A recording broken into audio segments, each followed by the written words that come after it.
Assalamualaikum warahmatullahi wabarakatuh. Selamat pagi anak-anak. Hari ini kita akan belajar tema 1, subtema 2, pembelajaran 5 mengenai manusia dan lingkungan. Adapun tujuan pembelajarannya yaitu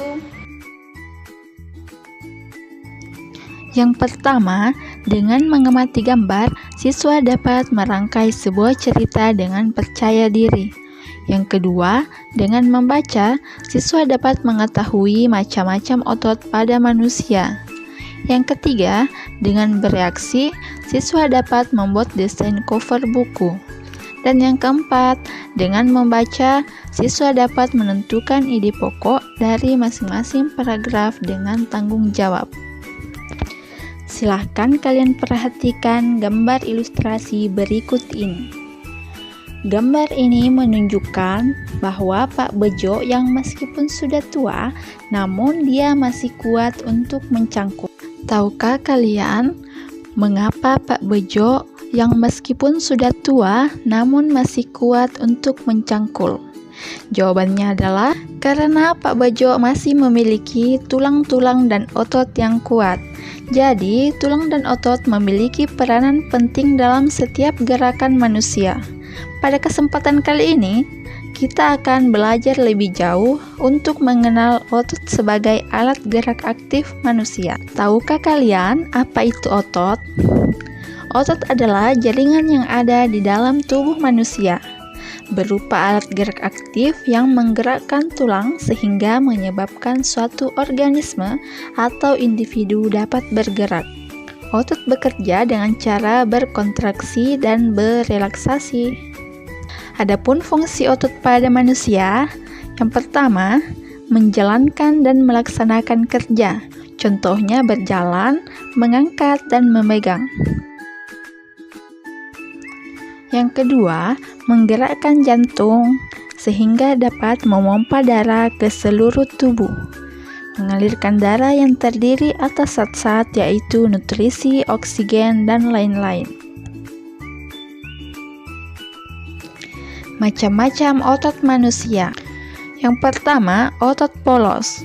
Otot polos adalah otot yang bekerja tanpa kesadaran kita yang dipengaruhi oleh sistem saraf tak sadar atau saraf atom.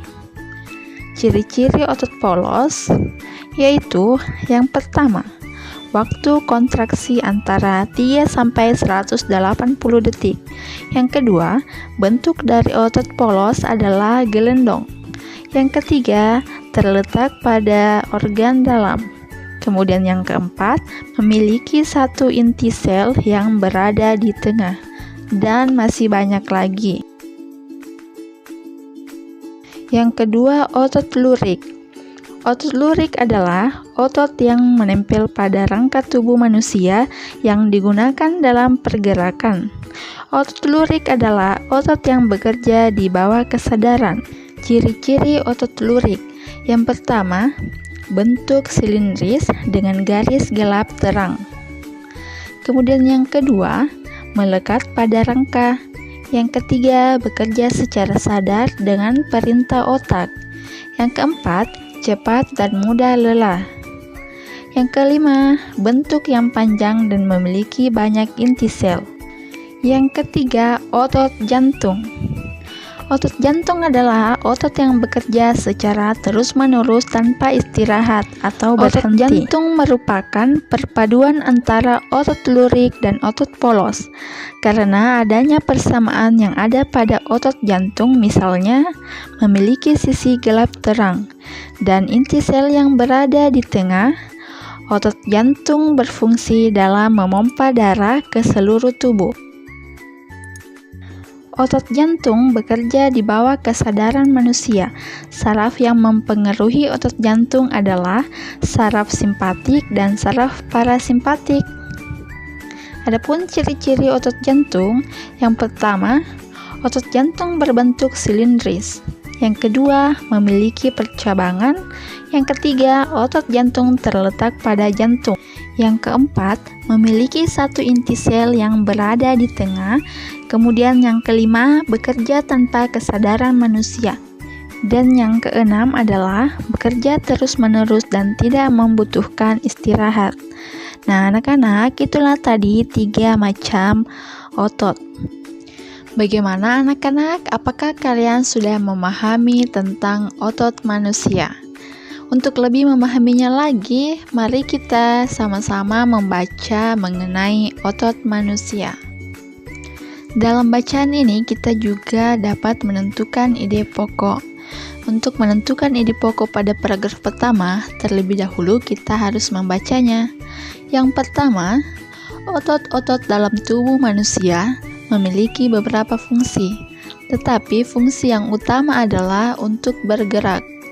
Adapun fungsi-fungsi yang lain antara lain untuk mendukung tubuh, menjaga postur tubuh, dan menjaga suhu tubuh.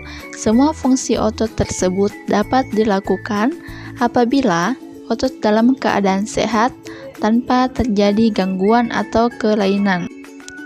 Nah, sekarang mari kita menentukan ide pokok pada paragraf pertama. Silahkan kalian perhatikan tulisan yang digaris bawahi. Itulah ide pokok dari paragraf pertama. Kalian sudah paham kan bagaimana cara menentukan ide pokok? Nah, sekarang tugas kalian adalah menentukan ide pokok dari paragraf kedua sampai paragraf 6.